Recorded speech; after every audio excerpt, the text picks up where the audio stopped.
And we are live. What it do? What it do? What it do? Yes, sir. I don't know why. I know this is the second show of the year, Mm-hmm. but it feels like the year just started. It do. It do. I ain't gonna cap. The year just started, but the year starting off with a bang already for the DMV. Ain't Now, it? now, somebody asked me, is the DMV on? Interesting question. What I do you had to mean put the by spotlight on on? because I guess I was being interrogated when that question was asked to me. But I had to ask that same thing. Like, what do we mean by on? You know what I'm saying? On doesn't necessarily mean the same thing in everybody's book. But I guess if I have to answer the on to the on that I will assume that this person is referring to, the DMV ain't on. I thought y'all was trying to drop some music. Oh, but if y'all talking about just being talked about, oh yeah, the DMV been on. Okay. They've been talking about DMV artists for a long time. They just haven't been talking about DMV artists' music.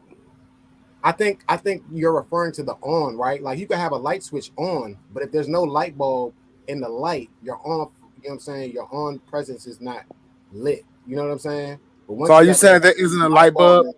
Nah, what I'm saying is you might need to change your light bulb, but what they have now is the smart bulbs. You know what I'm saying? You might need to update your light bulb because if you've been using the same light bulb for 30 years and you turn your light switch on, of course it's not going to work. You know what I'm saying? Of course you're not on for real. You need to be on when you adjust to what's happening. You got to be able to adjust. So I definitely respect what you're saying. Yeah, the DMV been on. If you want to talk about being talked about, but if you're talking about the music, they still thinking it's only Wale and Shy Glizzy making music. I'm trying to tell you, like if you leave outside the DMV and you talk about DMV artists, Wale, Shy Glizzy, those are the names you hear. Listen, I gotta say, on to say a location is on, you have to assume that when people go to that location, they're going there to chase that thing of onness, right?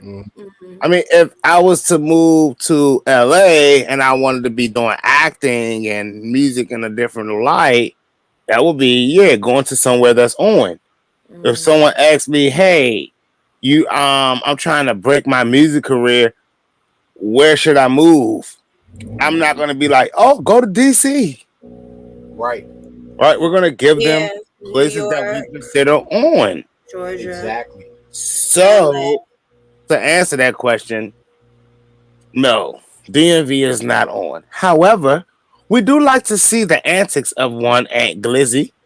As it seemed that he stuck his foot in his mouth this week and found himself doing more backpedaling than Deion Sanders in the one-on-one coverage. I mean, hey, now, who knew that by Monday? Go ahead, Jzabel. I was like, now I must say that one kind of caught me off guard because I didn't understand what was going on at first. But then as I started listening, I was like, okay, so in attempt to shame one, you basically put yourself out there on a chopping block as well. So I don't know. But then he said, you heard what he said next. He said that he was referring to it because that's the only term he knew. He didn't know that that wasn't called spiking it. He said if he was by himself and he put something in his water bottle, he would call that spiking it. You know what I'm saying? That's what spiking is. So he used the term in the wrong way. You know what I'm saying? That's what he tried to. Well, no. Technically, he used it in the right way. 100% he used it in the right way. Listen, let's be clear here. This came off the basis of a story that Shy Glizzy made one of his video vixens feel uncomfortable while forcing her to do some drugs and other obscene things that she didn't approve of. And now she feels comfortable enough to go on a tour telling the world about it. Well, let's just be clear. That is why Ant Glizzy came out and gave his story with the intentions of saying that he was taught by Shy Glizzy to spike women drinks to have your way with them. That's what he was implying when he first made his comments. Right. I mean, listen, I did listen to that man's story. I did enjoy it, although I have to say it here today. And Glizzy, you are lying. What do you That mean girl he's didn't know. lying? That girl, to come back and say it was my girlfriend. We spiked my girlfriend drink, and she knew, and Shy thought he was tricking us, but that's what we already was on. We already do that. It's like, bro, you said he taught you to do it. You said he taught you to do it. So to come back and say that's what we was already on, nah. You may be talking about that moment, but let's talk about the moment beforehand, before he did it with your girlfriend. You know, because I'm sure that wasn't the first time that you seen Spike do it, and that wasn't the first time that it was done in y'all group. So don't make it like that was a one and done situation.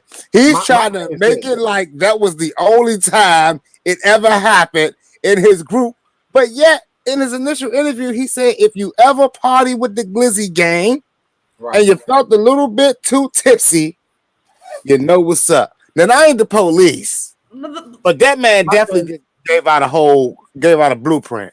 Look, my thing is this. If you're saying that you're friends with this man for 15 years, what is suddenly make you turn against this person? You got to be careful. Like, how is somebody this close to somebody for 15 years that this person is teaching you how to spike bottles and teaching you this and that and doing this and that with you? Oh, I wrote songs for him and this and that. I wrote booted up it. You know what I'm saying? All this and that. But then what happened? What occurred that made you want to turn on this person? And now you want to go to everybody and be like, oh yeah, he told me how to like that to me. You know what happened? I think I don't know the whole thing that happened, but something else had to happen. Because how would you not have, if that's your man for 15 years, how do you not have his back? You know what I'm saying? That's what I'm looking at. I'm like, damn, what did Shy do? I mean, but once you're no longer cool, do you still take up for somebody that you're not cool I don't take up for him, but I'm not going to go on a rant. Well, maybe I'm just built a little different. I'm not going to go on Instagram and social media rants about a person. If I don't deal with him, I just want to talk to him, and that would be it. I'm not going to sit down and go on rants. Like I think you gotta look at the marketing aspect about it, right? Because just think about that's all it's about. Again, like, that's why the DMV is not on. You see what I'm saying? Like, what is that bringing? People don't want to come here for toxicity. If you take away Ant Glizzy being able to talk about Shy Glizzy, what does he have besides trolling everybody else? You see what I'm saying? And that's why they're like, oh, people aren't coming to the DMV for music. If it is, it's some drama shit. It's some bullshit. You can't, you know what I'm saying? People want to be able to be like, oh, it's a marketable person. Oh, this person, yeah, we could bring other places. They're bringing more fans. They're bringing more crowds. That is bringing attention, yes, to his Instagram, to his followers. But on the other end, what is it bringing? Is he making any more music? Is he dropping? See, like when the baby did it, he did some toxic shit and then dropped the album. You know what I'm saying? Like some other people did some shit and then dropped the album. It brought it back to the music. Yeah, but do you want a Shy Glizzy album? Or an Ant Glizzy album? Well, Ant Glizzy last mixtape was Jive. Well, I don't know if it was the last one or the one before the last, but I definitely enjoyed a few songs off of there. I feel like he dropped a single not too long ago that was okay. But honestly, you're right. You got to think about the person's end goal. And with him, like, it all depends on what you're watching, because there are rap artists. And what I realized about the DMV is that the blogs or the group, the blogs with the most following, they support a specific type of rapper. Okay. And there's other people that needs that could rep for the DMV if we actually saw them and shed some light on them.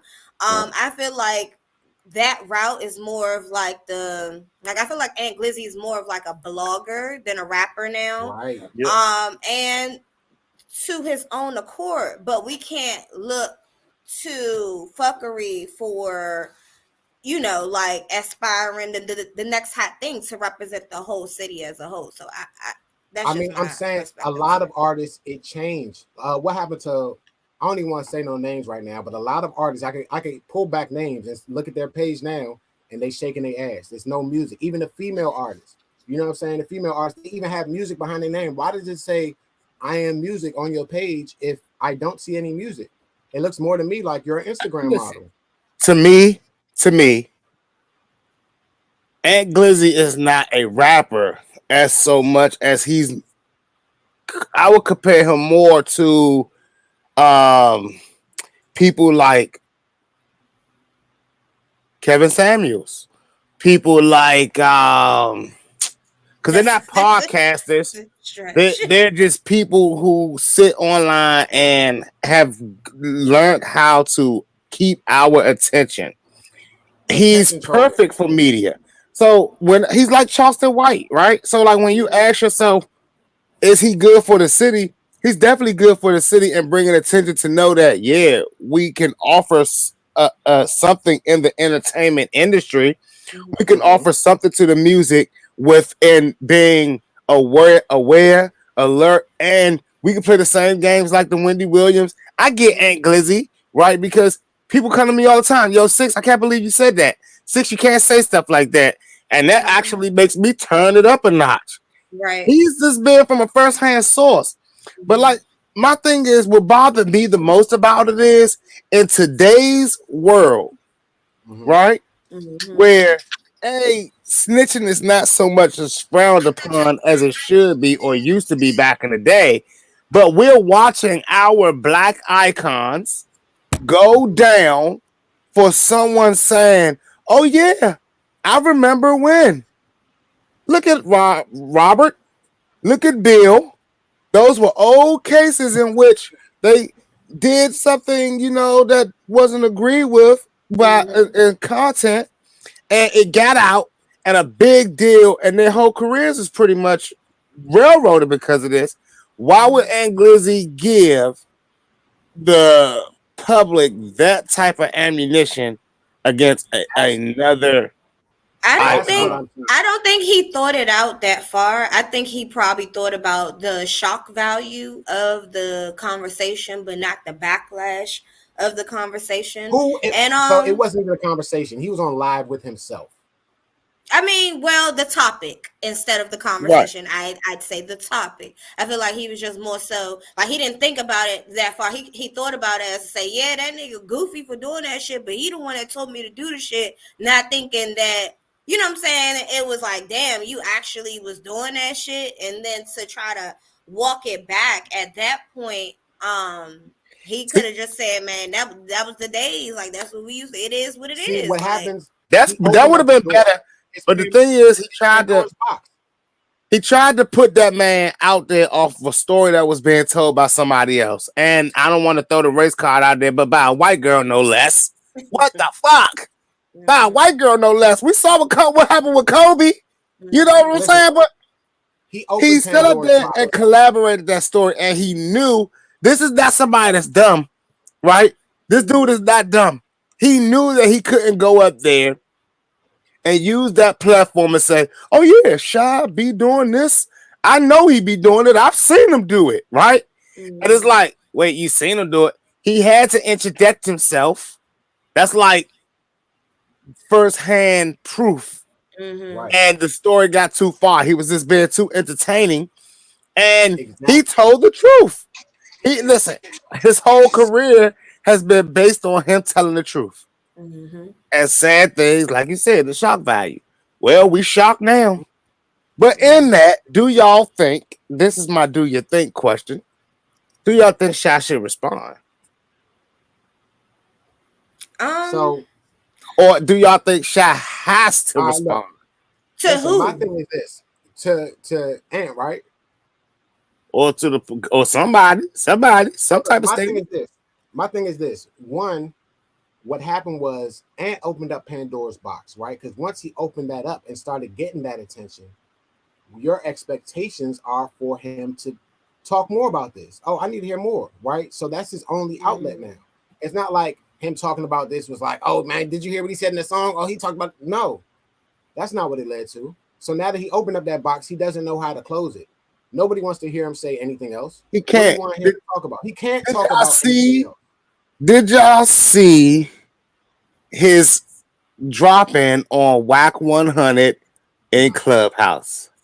No, somebody told me, but I heard the first 2 seconds of it, but I was honestly, I ain't gonna lie, I was just like, I didn't want to hear and get embarrassed or go down, so I just didn't listen to the whole thing, and I don't know what the Well, outcome was, because I was like, oh my gosh, I hope he go on. I hope he don't go on here and not do what he went on there to do. Like he should have came across stern.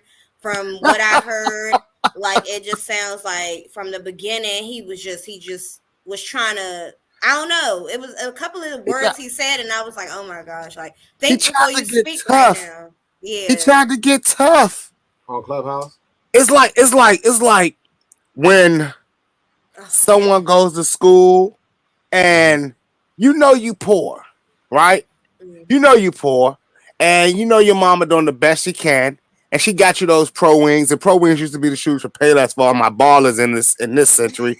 I'm But like, what's she got you those Pro, because they don't know what those are right now. Like I bargain. remember LA Gear, but Look, Pro hey, look, Wing. that was a name brand shoe back in the day, girl. I couldn't get no LA Gear. Those had the lights. But whatever the case may be, we knew when we were poor, we went to school, we took a chance of kids joning on us because of our outfits, our color combinations, or whatever the case may be. But let me tell you, what Ed Grizzly got on Clubhouse was equivalent to what every kid growing up in the ghetto does. When you go out there, you're talking tough and you're puffing your chest, and then you start yelling, fight me, see me. And I, for one, am in the perfect field for my life because I listened to the whole video. I listened to the whole Clubhouse clip, and I was so impressed by Whack 100's sticking to the facts to break it down. Right? It's one thing to go back and forth with a person with banter and arguing and back and forth, but it's another thing to go at it with facts. And hey, he used some powerful, incriminating words that were real live facts. And we have to speak on this because it's in the media. It's been popping all week to the fact where Ed Glizzy had to give a rebuttal interview on what? Say Cheese? Yeah. And give a whole full account, which I don't know if he understands his damn near disposition or deposition that you done gave up that joint. Tell me I about mean, this whack and tell me more about the whack 100 back and forth because listen, it totally went over my head. Now I Yeah, remember I heard I about think it, but Whack I called him a the rapist, yes, I was about to say the R word and he called him a snitch. I remember hearing those two words. I a heard he called snitch him a snitch. and a rapist. Yeah. And he asked him, what did he think to gain from this? And the end What do you result say? for Ed Glizzy was, pull up. We don't have gangsters here. I'll beat you up when you come I to. heard okay, so then I did hear the whole thing. So it was like what, a minute? It was about a good minute because they Okay, roasted because him. I They heard that broke him part, down Oh, I thought it but was I more didn't than hear that. nothing after that. I think that's when I just because clicked off Aunt of it. Glizzy disconnected the clubhouse and left while they were roasting him. Because you put out a statement on your homie. That's crazy. You put out a statement in today's world when they are going through our lyrics, lyric by lyric. You walk out that joint and put out a video confession twice. Then you put out a collaborative story on the third time. Then you want to keep. I don't know if he makes it look better or worse by saying it was my girl and one Nothing, of her friends that we brought to the studio. I mean, but nothing then why would about you this have to makes it better. spike it? Why wouldn't you just? I mean, unless did she know you spiked it? Like, I didn't understand what was the point of saying all of that. But you know what? That's neither here nor there. I'm just sitting in my little chair because I'm I just mean, waiting to see what women are happens. furious. I know there's a Listen, lot of women I can that's tell you what's going to furious. happen. If you want to know what's going to happen, I can tell you what's going to happen. Tell us. For the next, you know what I'm saying, whatever, couple weeks, 30 days, I give it. this shit's gonna blow up. Woo woo woo. You probably not gonna hear nothing from Shy, right? As we shouldn't. As you shouldn't. I'm gonna be honest with you. What I feel like Shy is doing is making music because that's what he's known for. Mm-hmm. He's known for making music. He's not known for, and now he's known for spiking bottles. But prior to this, he was known for making music. So I feel like he's gonna come out with some music because he's been pushing shit. He's been putting singles out on the radio and shit. I don't know if this is gonna stop that, or you know what I'm saying. If he try to put a what they call it when they drag somebody, they what they call it when they try to do the video just came out. I was about to say, is he trying to cancel? You know what I'm saying, Shy Glizzy? I don't know if that was his attempt or what he's trying to do, but I do believe that if Shy Glizzy has his business in order, which is some of the things we're gonna talk about, if he has his business in order and his paperwork in order and has a PR person, well, you know he did. And Glizzy got to be academics. So right. she just came out with this accusation. Didn't they just recently do the video, or was that years ago that they? That was the white girl's video. So that's an old song. It's an old song, but yeah. I thought I don't remember. But anyway, so why is she? Oh, because he just got what? Did it go platinum or diamond or something? Who knows? I'm just trying to figure out the timing of the story. A lot of people have been just going around talking about when they haven't been paid. You know what I'm saying? Chris Tucker said he didn't get paid for Friday. These people are saying that they didn't get paid for movies. You know what I'm saying? Kevin Hart was talking about he didn't get paid for this and that. So I guess during her interview, she wanted to discuss times when she didn't get paid. Or I don't know exactly. I didn't see her entire interview. I just saw that segment. You know what I'm saying? Like that part of the interview. Okay. I don't even watch no Jumper interviews no more. Right. You know what I'm saying? It just went platinum. That's what happened. So I guess it just went platinum. Okay. And then a month later, she comes out with the accusation. But the video has been out, or the song's been out for what, 8 years? Congratulations. So not to discredit her or anything, but sometimes when I hear these stories, I just want to know, like, why are you just now saying something now? Like, why are you trying to? You should have embarrassed him back then. Well, because someone forcing you to take a drug, and mind you, she said nothing happened. She didn't say that they had sex or nothing like that. She just said she was forced to take a drug for the video. And I'm sure that she'll probably say more on her tour. But in that regard, it doesn't look embarrassing on a rappers who's in there talking about white girls doing drugs and things like that to ask you to do it. You could have declined to let another white girl get that check that wanted to do it. And we understand what I've been on the set before, and they may give you a role where they say you're going to do cocaine or weed. And then when you walk in there, it's all fucking letters. Mm-hmm. You know, yeah, I mean, fake shit. You could do what you got to do. But at the end of the day, don't take a job, complete a job. And I mean, I guess we all talk about crappy jobs that we had or done. You know what I'm saying? There's a lot of jobs that I had. I got a pair of Reebok Pump Classics, Shaquille O'Neal editions. They ain't got those coming out no more. But I went to a job and I'm thinking that all I had to do was just, do a little bit of light work. And now those shoes are ruined. I could talk about some jobs and tell y'all some jobs I hate, some jobs I felt uncomfortable. There was one job I thought I was going to literally have to reach over the desk and choke out the manager. And I actually told him, before I choke you out in your office, let me go write my 2-week notice, bro. Guess you're not. Yeah, so Shy Glizzy, I don't think he should respond. I think he should just let this shit blow over. I think after about a couple of weeks, we won't really be talking about it no more. I'm not going to lie to y'all. I can't say he should let it blow over. And the only reason why, because we're in a world now where statements like that will have you doing some time. I think he should let his PR handle it, which he probably has. I mean, but it's not like he's really. I mean, is he dropping anything soon? I mean, for right now, he should just stay low.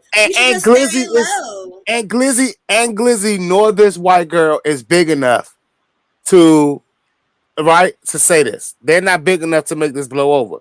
But when Aunt Glizzy going out there and saying, "Oh, he taught me, he showed me," well, Shy's the money.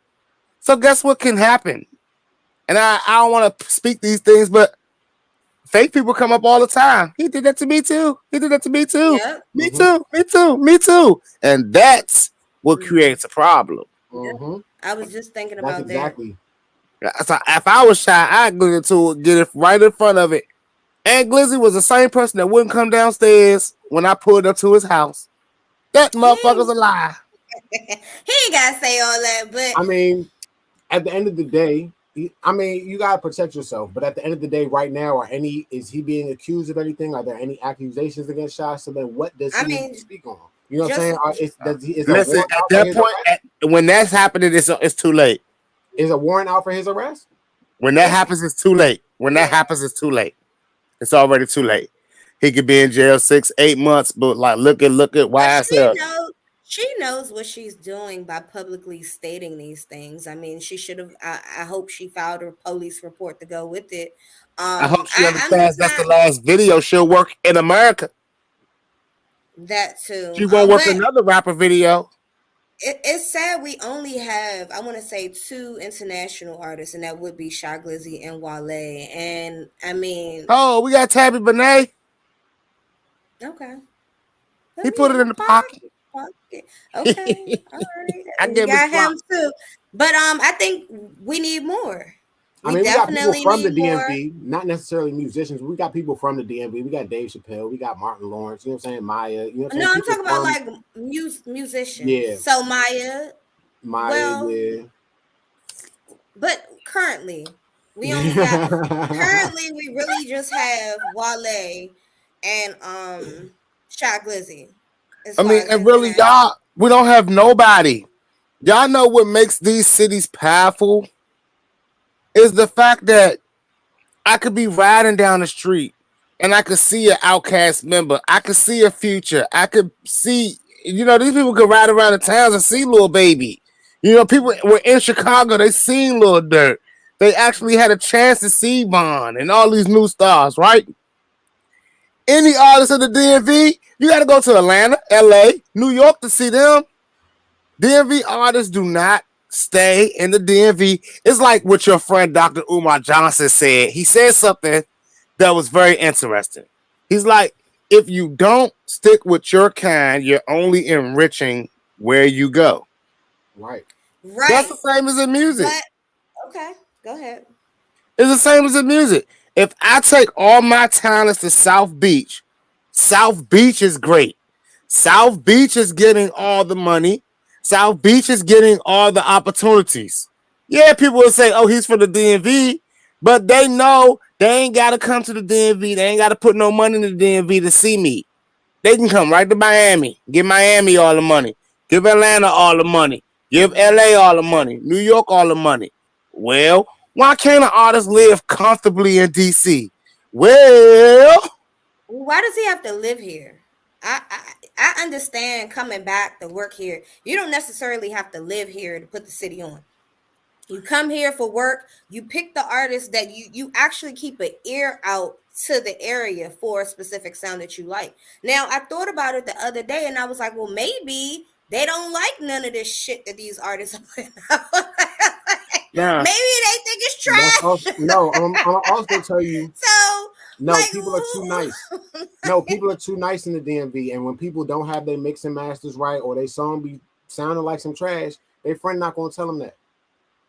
They're not gonna but be like, even still, what But if that they don't doesn't matter believe in though. any? We They all don't believe in anybody here, or nah, but do we So all know the deal? They get them to leave because listen, the only land that's considered rich land if you live in Georgetown or Potomac, if you live in like Moe County somewhere, if you live in certain places, they've distinguished those places with money. All right. mhm. Now, a lot of artists in the same breath, when you talk about the DMV, there's not that many venues and or outlets that is even giving you the type of exposure that you need.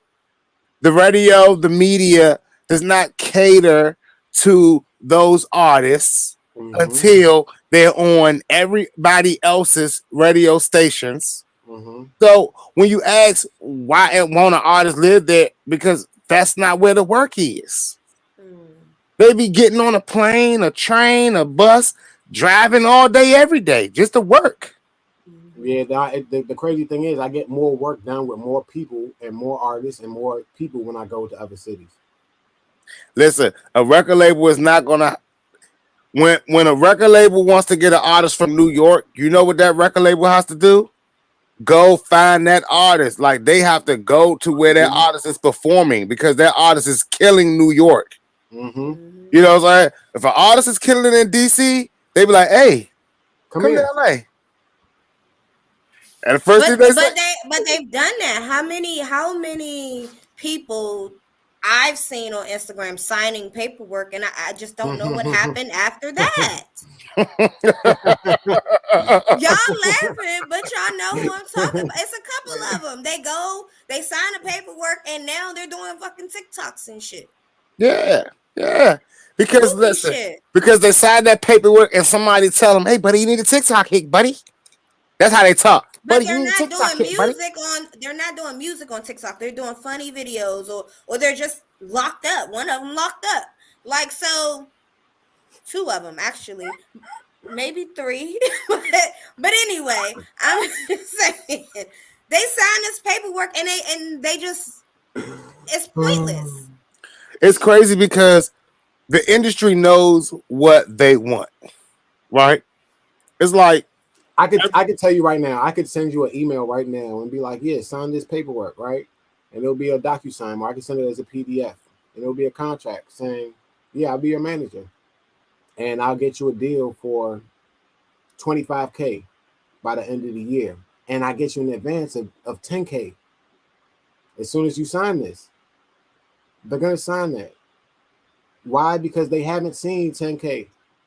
They want to see 10K right now. They want to see 25K at the end of the year. Motherfucker, you could work a 9 to 5 at McDonald's and make fucking 25K a year. I'm here to tell everybody because you said that, that is if someone was offering an artist 25K up front right now, they're gonna sign the paperwork. You should sign it. They're gonna sign it. If this is the thing. Wait. This is the thing that you're saying you should sign it, and you're saying you shouldn't sign it. He's saying you shouldn't, and I'm here to challenge that. Okay. I'm here to challenge that. Okay. Because let's hear it. Because see, the thing is, if an artist does not have a budget, if an artist does not know how to move and market themselves, and at the end of the day, it's all about having the funding to make it happen because the funding is your engine, right? So if you're telling an artist to get up every day for a year to make $25K to chase his dream, right? I'm telling that artist to take the $25K in a day and get to work because your dream just happened. Listen to me. This is what I'm saying. Don't take that money and not know what to do with it and go and rent cars and go on trips and you're not investing in yourself. You didn't understand the marketing. You didn't understand the business behind your music. You didn't understand your PROs. You didn't understand your copyrights. You didn't understand your publishing, your distribution. You didn't do that shit. So why the fuck are you taking this money? Bro. And spending it at that. And spending it. Big Sean. People are taking PPP loans and running that shit. And guess what the fuck's happened? It's January. But all write this shit off. All of those artists, all of those PPP artists got record deals right now. They don't know how to write their shit off. They don't know how to write off their. You could write off your receipts for getting gas. You could write off $50,000 in travel if you have your business and your paperwork together. If you spent $50,000 in traveling, you can write that off as a traveling expense for your business. But people don't got their paperwork together. They don't have their EIN, but they want it. Oh, I want this. They want magic to happen, but they don't want to do the fucking work. You can't go and just say yes. Go. I'll send you the contract now. Go ahead, sign it. If you need it, DMJ Money Gives right now. He can send you a contract over. You could be signed with Atlantic, Universal, or Empire. I have the contracts. I can forward you the email. All you got to do is click the link. If you want it, but the biggest problem with DC is too small to stay safe. Once you become too big. Right. You think so? Well, I mean, like, it ain't like Atlanta, right? Where you could be like, I live in Atlanta and live in a place like Marietta that's like 30, 40 minutes from Atlanta. Well, right? You can. Yeah, but there's people that I used to hang with every day that I haven't seen in 2-3 years. Yeah, I mean, but look what they did to Wale. And it's not because I don't go outside. It's just that where I go, those class of people aren't. And you can move in the city. You understand what I'm saying? Like you don't have to subject yourself to low vibrational shit. You No. Yeah, can but you live gotta. here and move around. You just gotta move in certain areas like that and move with security, especially if you want like a Wale or like a Shot Yeah, Glizzy type time. yeah, but we don't set the rules. You know what I'm saying? We Mm-hmm. don't set the rules. And this is what I want to make very clear.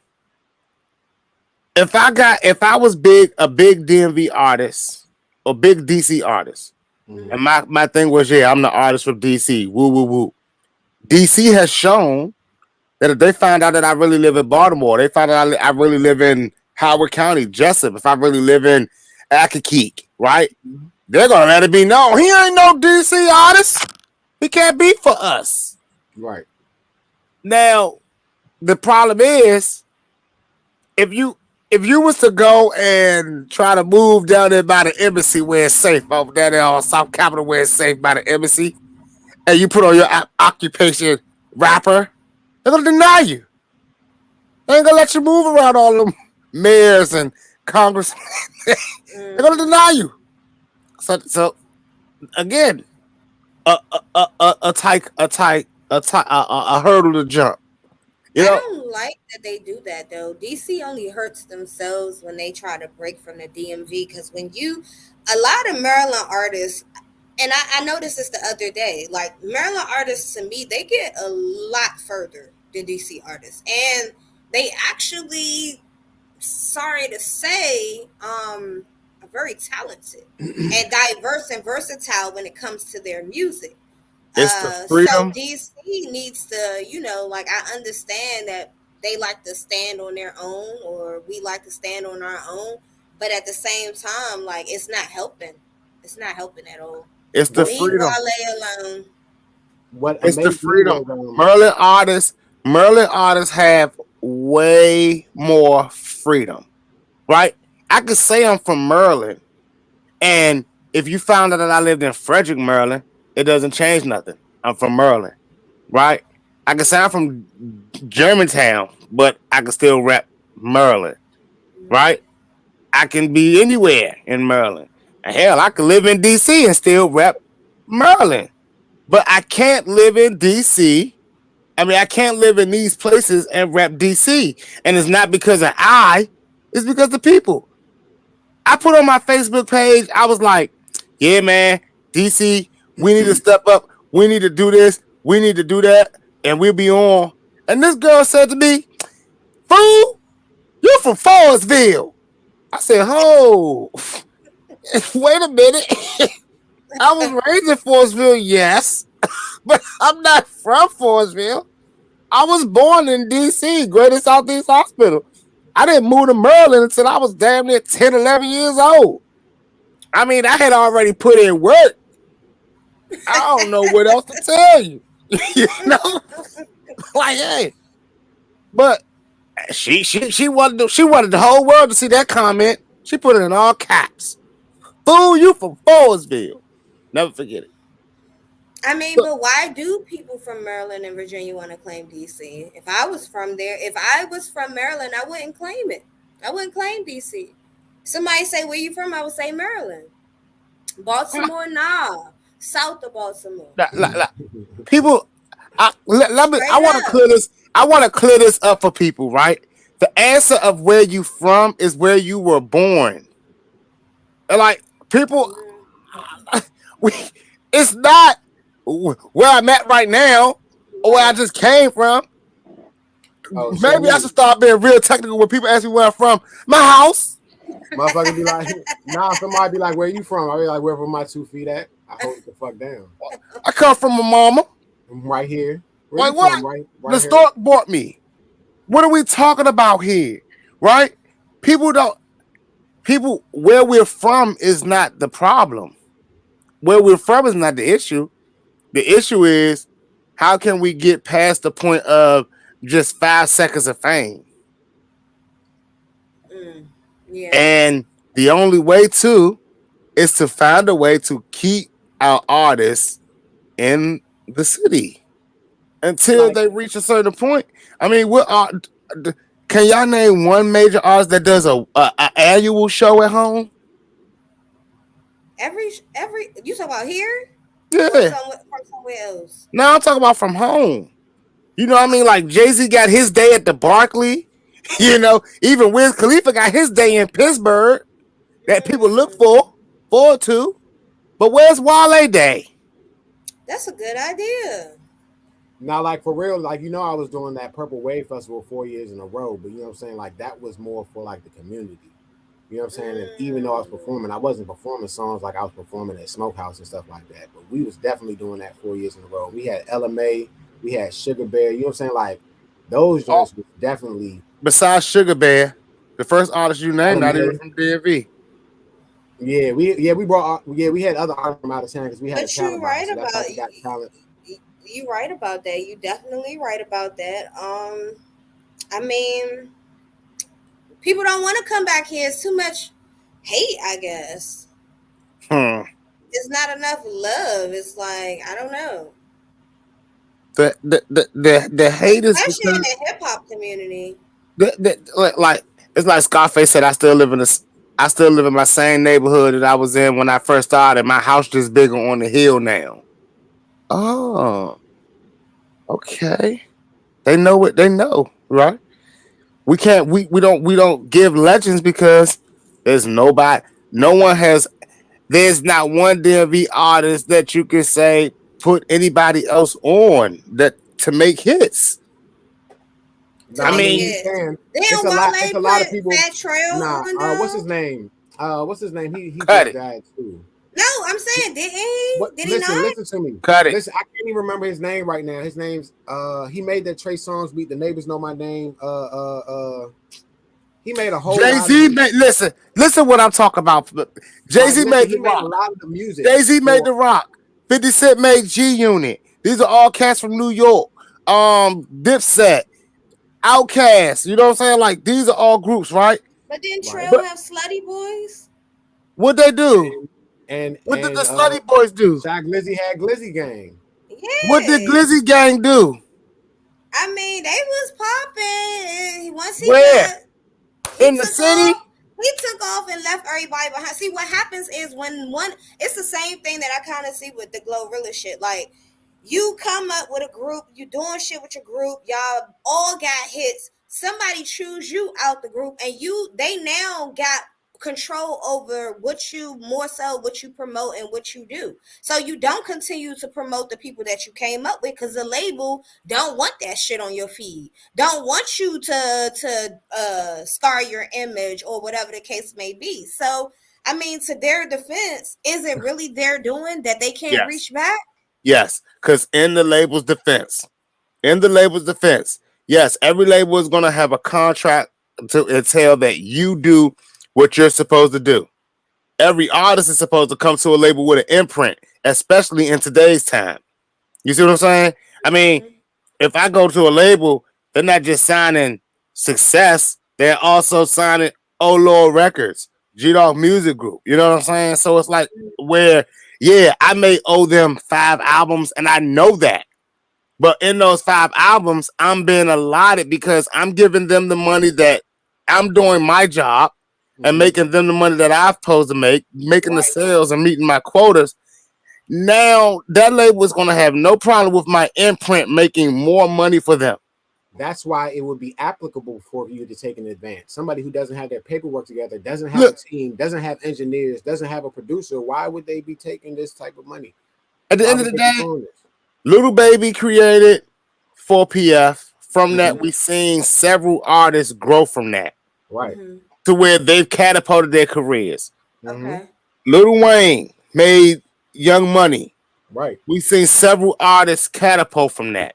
Mm-hmm. Now, when we talk about uh, artists who have tried this from the DMV, like a Wale going out and doing a star search type of event to look for an artist like Fat Trail, only to drop him in Raw Slap, not his own, Mm-hmm. and then to leave him behind, and they're not even labeling. Let's stop right there, though. Is that not enough? Trail fumbled his own fucking ball. Is that not enough what Wale did? Like, nobody wants to give him any credit. Is that not enough? He didn't have to do anything. But he did that. And Trail fumbled it. So now he's like, listen, look, Jay-Z could have easily took every artist, Myth Bleak when he found him, Beanie Siegel when he found him. He could have easily said, oh yeah, I'm putting y'all on. Here, Def Jam, take them, right? But because he already saw what was happening and how they was playing with him, he said, nah, I'm going to make sure y'all are good. I'm going to put y'all with the right producers. I'm going to put y'all in the studio sessions. All this stuff is going through us. Yeah, you're going to have the big imprint behind you, the engine, because I have it, but I'm making sure you are good. I'm not going to drop you off in Def Jam lap and tell everybody, oh, I took him to Def Jam. No. Well, they screwing that boy. They took him and tied him to a pole, and they doing him dirty. Right, but whose fault was that he didn't prepare to take you there? Once I got you there, it's up to you to learn what you need to learn. Somebody needs to take accountability. Listen. Job to hold everybody's hand. You can't take somebody to be slaughtered on purpose, right? Not on purpose. That's like me. That's like me finding out. No, let me tell you Wale's real situation. Wale's situation is finding out, wait, y'all signed me for $800,000 or $1 million and you got a cut for finding it? So if I find somebody, I can get a cut if you give them $1 million? Oh, and would that help me with the money I owe? Oh, I can find you somebody real quick if you want to just get them instead of getting me. I can tell you there's several other artists that are always around. Very promising career. Wale has a pretty nice career. I mean, so of course, because at the end of the day, thought Trail would have the same thing, right? He thought Trail would do the same for himself. There's no way he could have thought that. There's no way he could have thought that, and I'm gonna tell you why. Because his career was puppeteered off of what he owed. They wanted to make sure that they got all of their money back. He brought Fat Trail in a situation where Fat Trail did not owe anything, right? So if he doesn't owe anything and you guys technically ain't giving him anything, so now he doesn't owe anything and that's why he doesn't owe, he has to figure all this stuff out on his own. All the while, that's why he was running around with fake money. Because they wasn't putting nothing in his pocket. They wasn't dropping his music consistently at all. He was just on a shelf. And the reason why that happened was because that was a trade-off. I'll give you somebody if you let me go. I'll give you this, but I need to be free to do that. That still doesn't explain why Trail didn't do what the fuck he was supposed to do with his music and then reach back and pull somebody else up. What was he supposed to do? What was he supposed to do with all he had was a light? That's like somebody putting you in the middle of a fight, right? And just like go. Just go. You don't know what you're fighting for. You don't know who you fighting against. You didn't even know you was fighting today. You in all your best clothes, your jewelry down, dappered out. You in a whole fight though. Oh man, by the time you realize what's happening, you already beat the hell up. So what could he do? If he signed a deal, if he did sign a deal, then he would have been under restraints anyway. Since he didn't have a deal, he didn't have the funding to bring anybody anywhere. And mind you, Wale knew he was in the group. Why didn't Wale just bring Tupac? Had Tupac and the Outlaws. Where was Wale and the Slutty Boys? Let me just tell you that Wale works with other artists, and if I say them, you'll be like, oh yeah, damn, I forgot about them. Other artists that I don't know why they're not put on. Like Philaday, like the Twins, you know what I'm saying? Who we know why they're not on. But what I'm saying is every artist they've been around Wale before Fat Trail. But you know what I'm saying? But Fat Trail, that's what I'm saying. Sometimes it's the position you put yourself in, because what other people don't realize is the other people that Fat Trail was working with helped him get him in position. You know what I'm saying? Like people don't realize that, because I was on set with them on another movie we did years ago, some dumb movie out on Tubi. But they were on set, like the other work they're doing behind the scenes, because I think he was doing something with Backyard or something. And you know, Wale's did that song with Wink. So I don't know if that was, you know what I'm saying, a connection or something right there, but you have to put yourselves in position to And get. this doesn't matter. It doesn't matter what his connections is.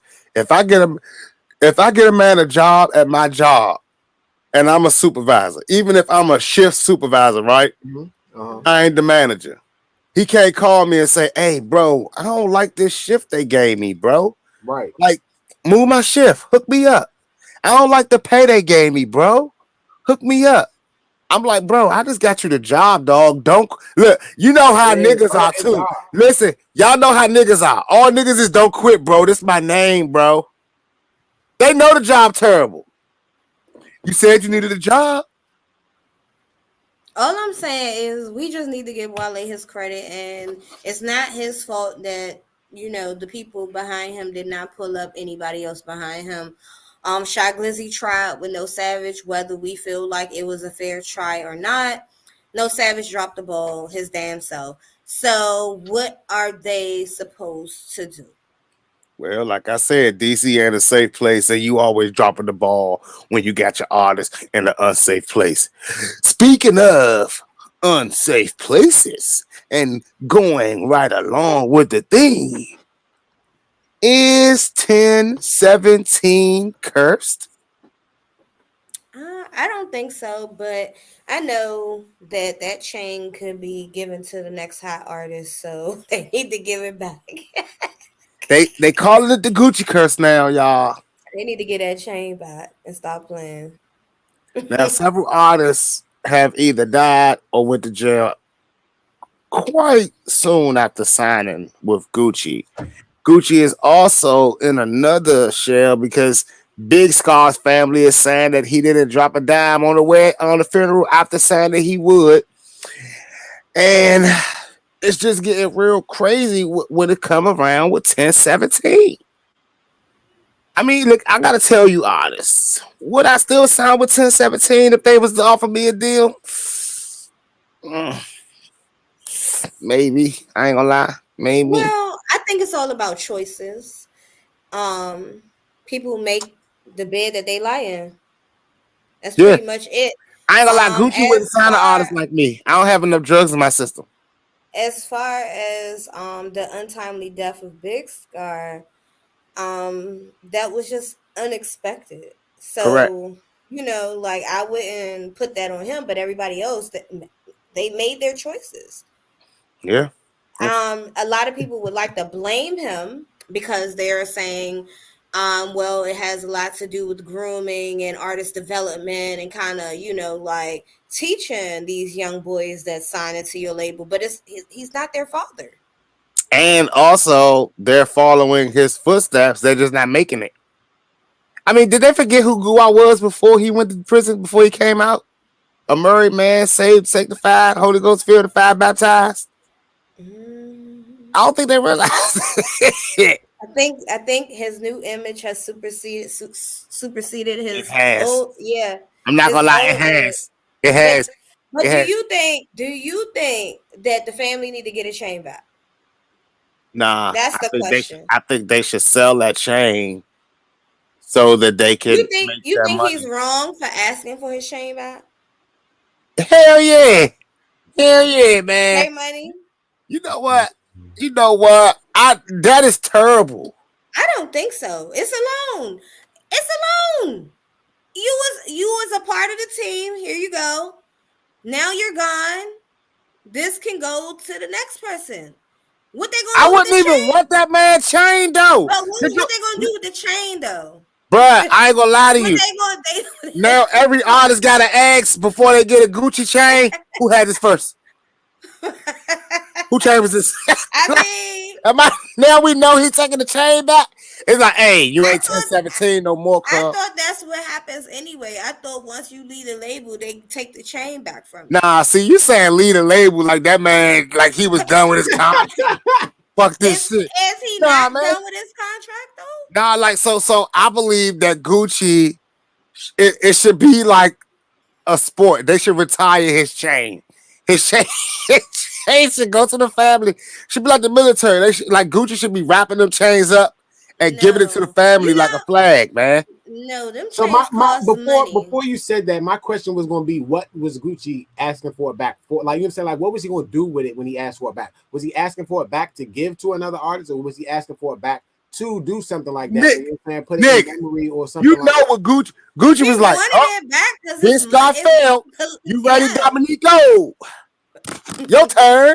That damn chain is a your turn chain, nigga. You know what I'm talking about? That's your like that chain is like the magic stick that you used to get when it's like when it's your turn to talk, you'll get the stick to talk. You know what I'm saying? That man, the chain means it's their turn. So I would have to ask Gucci if I were getting a deal with Gucci, who had the chain first? I mean, it doesn't matter. You gotta know. Nah, man. That's what I was saying. So maybe in knowing that Gucci's asking for his chains back, maybe 1017 isn't cursed. Maybe it's that chain in particular that's cursed. Possibly. Perfect sense. I didn't That even makes think better about sense. That makes way better sense. It's obviously not the same chain OJ the Juice Man or Walker had. They're good. It may or may not be Pooh Shiesty's chain. I don't know if he was able to keep his chain or if they got his chain like and holding until he comes back. But it's definitely it might be something up with the chain. Let's have those diamonds tested. So go ahead, lead the way. I was gonna say before we, cross over, you did tell me about Marilyn Mascott's untimely death as well. And I kind of just wanted to, just rest in peace. Like, if we talking about somebody that reps for Maryland, yes, that shit fucked me up. I'm not gonna lie. Jzabel was my boy. Yeah. Man, that was my boy. All right, that one messed me up when I seen David Ruffin post that. He was a great performer, and I must say, a true Maryland artist. So, yeah. I wasn't even expecting that. I was like, dang, like, I just been in and out of social media, but I didn't catch that. And that's yeah, man. That was one that fucked me up too, especially with it being a car accident. I lost a lot of my good friends and brothers to car accidents. I actually lost my little brothers to a car accident. So, my condolences and prayers definitely go out to his family, his daughter, and all that, man. I hope y'all, nothing but strength and courage through all this. So, I don't really want to get into it too much because like that was really a real close friend of mine. So that was crazy. It is. I mean, it's just sad. He's not. I think Knucklehead was in a car accident. It just seems like I don't know. You guys gotta be careful out there on the road, man. And we gotta be careful with these indicas, with the drinks, with the partying. Like just with working so hard. Like we're in a position now, y'all. I'm trying to tell y'all, we make money now. Call an Uber. Like don't drive if you sleepy. Leave your car there and go get the Uber. Go Uber back to it the next day. Like whatever you can do. Like I don't know the situation behind his situation, but we gotta start protecting ourselves 110%. And like even if someone hit them, you know what I'm saying? Like they need to take the same advice. Like stop doing reckless stuff behind the wheel. Don't get behind it if you ain't ready. But I'm just we'll find out what happened later. I'm sure, and I'm just gonna pray. And not only don't just drive for you, you gotta drive for other people around you. Mm-hmm. Because it's more than likely 9 times out of 10 it's gonna be somebody around you before it be you. Yeah. So just keep your eyes open, like study your mirrors. Like I know sometimes we get comfortable and looking forward, but I always encourage like watch your sides, you know what I'm saying? Look ahead. Always look ahead. So Now I'm not gonna lie to y'all. To change the pace a little bit. Y'all remember the artist TK? Yeah. And ran off with the race. Mm-hmm. His case became a little interesting to me this week. At first, it was pretty much open close. But it became a little interesting to me this week when he made claims that it was 3 of them. Him and his man got 30 and 55 years respectively, while they were with a white girl who got 10 years of probation and is currently home. I saw that. And a part of me wanted to be like, here we go again with this race shit. But I don't know. Listen, I'm gonna put it like this. I saw another case this week with a young girl stabbed by another young girl. The young girl, I believe, is 14 years old, and she's being charged with murder. Well, she was supposed to be charged with murder, but they ended up giving her manslaughter, and she's only going to do 3 to 9 years in jail. Then TK was 16 years old, a kid, and they acknowledged that he wasn't even one of the main suspects in the case. But yet he's doing the most time possibly record? For doing the race. What about his juvenile record? Well, because I understand, you know, someone, because most of the time when they let people off on probation or something, it's their first offense. So if this isn't your first offense, you can't compare your whatever. If y'all did an equal crime and this is this person's first offense and it's not your first offense, you can't compare the sentencing. Mm-hmm. Also, I don't really have too much sympathy for, let's just call it, young black boys that's getting arrested nowadays or that's getting harsh time. I'm not sure if this kid was black or white, but y'all heard about the 6-year-old little boy that shot his teacher. Lord. Yes, I did. So, regardless of race, when are we going to start holding, like... Don't you do it. Don't you say it. I want to say it. Hold it in. Holding these parents accountable, but then at the same time, I'm learning that I don't know, because I'm still at war with this, because I see where there's some kids that don't go through certain stuff or don't behave a certain way or don't do certain stuff, and then you have some that do. So it's like, is it the parenting or is it the kid? It's life. And, you know, some things aren't planned. You know what I'm saying? Some things don't work out as planned. And some people make plans and things don't go as planned. Some kids have the parent whose parents, while they're at school, their parents at work all day. And then they got to go to daycare. And really they get their, you know what I'm saying, their time that they spend with the parent may not be as much time as another kid whose parents work on, you know what I'm saying, work on weekends. So during the week, they're there to help them with homework. Or they have a dad who works all day and a mom who stays at home, or they have both parents there. So every kid's situation is different. You know what I'm saying? Every kid's situation is different. You can't say, oh, why didn't they do this? Like, I don't know that, you know what I'm saying, that child and that parent situation. It could have been something. You never know what, you know what I'm saying, what the circumstances could have been. But I do agree that there has to be some level of somebody has to be responsible. I mean, at the end of the day, I hate to do this. I hate to say this. And I know a lot of my constituents, y'all are not going to believe this, but I agree with Jzabel on this. It is the parents' fault. It is 100% our fault, right? Mm-hmm. But it doesn't stop there. It goes way further. A lot of people are scared to break generational curses. It's like, hey, I grew up in the hood. My kid grew up in the hood. My home was broken. Okay, my kid's home is broken. Mm-hmm. Or the famous line that I love to hear, I work so hard so my kids don't want for anything because I want it for so much. Mm-hmm. Well, we never really stop and ask the kids what's good. We never really stop to listen to the kids, and we don't pay attention to the kids as much as we should. And the saddest thing is we see it every day with the ones who do. I mean, those little fuckers grow up to be presidents and 18-year-old mayors and shit. Graduate from college at 13 and shit. It's like I walked past an old man. He was 53 years old, and he was talking to me. He's like, yeah, man, I got Mondays I'm doing baseball practice with my son. Tuesdays is basketball practice. Wednesdays is workouts. Thursday it's more workouts and practice.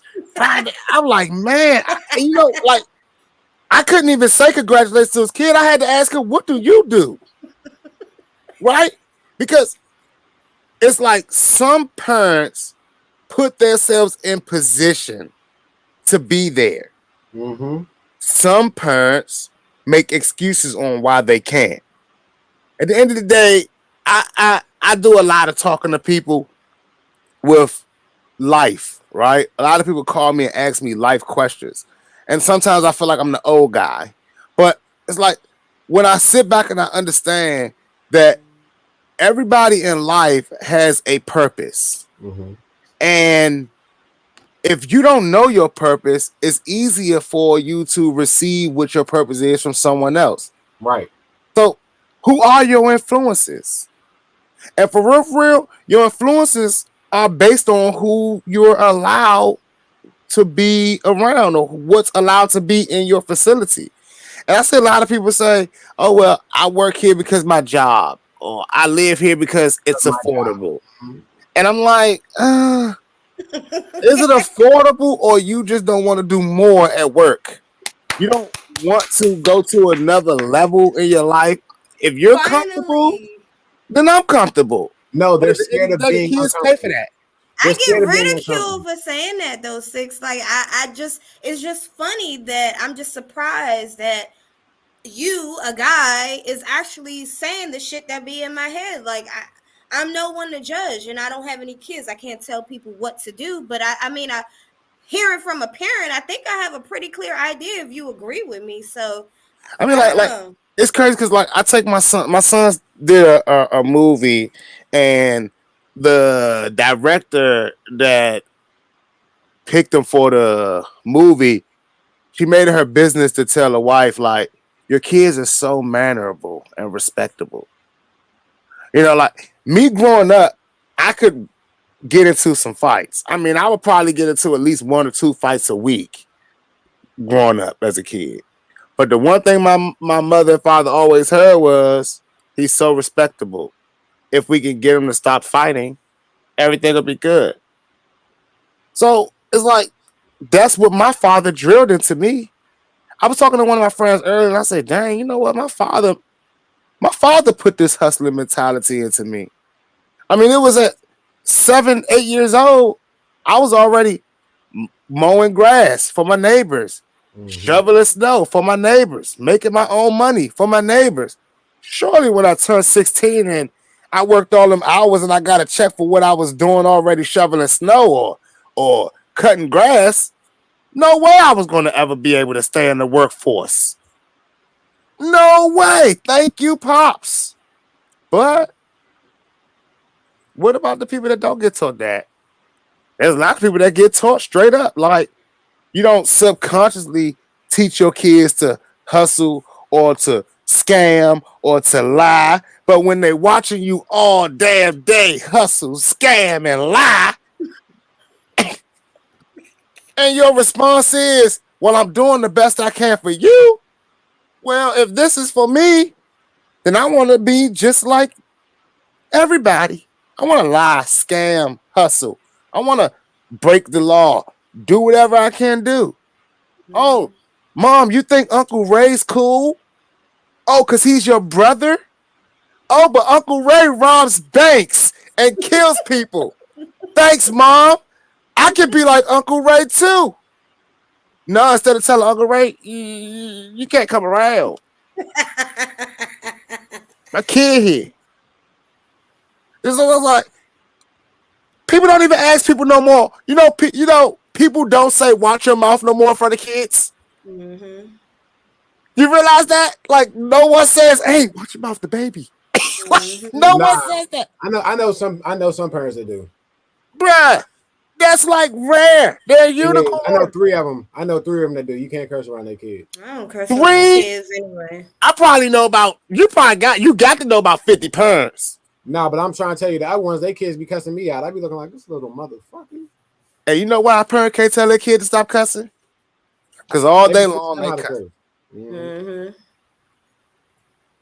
You know, like Tip used to say to me all the time, you need to watch your mouth around Dream before she start talking like you, saying things like you. and acting like you. And Lord knows I didn't listen. I did not listen. And every day I look at my daughter, and every day I have to say to her, I don't know who she thinks she's talking to. You know? I don't know who she thinks she is. I don't know why she talking like that. And every day, I'm reminded who you think she get it from. Who does that sound like? You know? So we gotta, yeah, like parents, we don't want to take the accountability. We'll blame. A parent will blame their parents quick, but then we'll still say it's not the parent's fault. It's like, well, that's how my mama did me. That's all. That's the best I know. Oh, so it's your parent's fault, and now it trickles down to your fault because now you're doing the same damn thing your mama did. The best you know.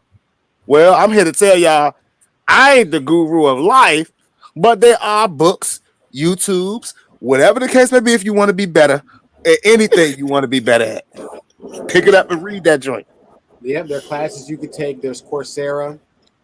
The things There ain't no. Are there parenting classes on there? Of course it is. Yeah. Listen, let me tell you the best. Parenting for Black household. Let me tell you the best parenting classes there is. Right when you read a success story, and the mother or the father up there, and they're giving it. They're like, yeah, we just every morning we take her to class, and we take her to piano class, and then we take her to ballet class. You know, Serena Williams' dad, when they showed the King Richard movie, they were showing the blueprint every day out there, teaching them, giving them words of encouragement, showing them they can be better, motivating them to want to be better. So the parenting classes are right there in your face. If you say, I want my child to, if your child says, I want to be the best tennis player in the world, well, you need to start figuring out what the hell King Richard did or Tiger Woods' mama and daddy did. You know what I'm saying? That's what you need to do. You need to follow it because that's the blueprint. If my child wanted to be Dookie Howser, I'm going to freak around and start figuring out what was Dookie's parents doing to make him the youngest doctor out there. It's just like the music business. It's just like everything in life, y'all. It's just like everything in life. If we want to do better at it, if we want to learn it, we will learn it. That part. We will learn it. A lot of people deal with circumstances because they believe that it's all they can do. It's all they got. And really it's not.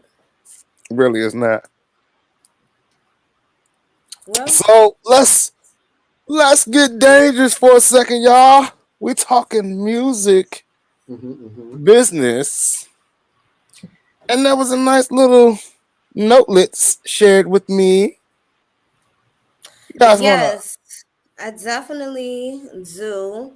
So as we move into the new year, as we start this year, or we've already started, I just been keeping my eye out, and I was going through my database, and I was actually going to the Instagram of a lot of artists that have come across the platform or that I've come across over the years, and I realized that there have been, let's say, a lack thereof, either motivation or I don't know what's going on, but I realized that a lot of people either decided not to do music anymore, or they decided not to put out any new projects. And this is no shade to nobody, but you know, I enjoy some of the music that you guys put out in the past, and I want you guys to stay encouraged. However, I thought it would be fun for us to do kind of like some goal setting for independent artists moving through the new year. So I had a list of things, of course, and I did ask you guys to pitch in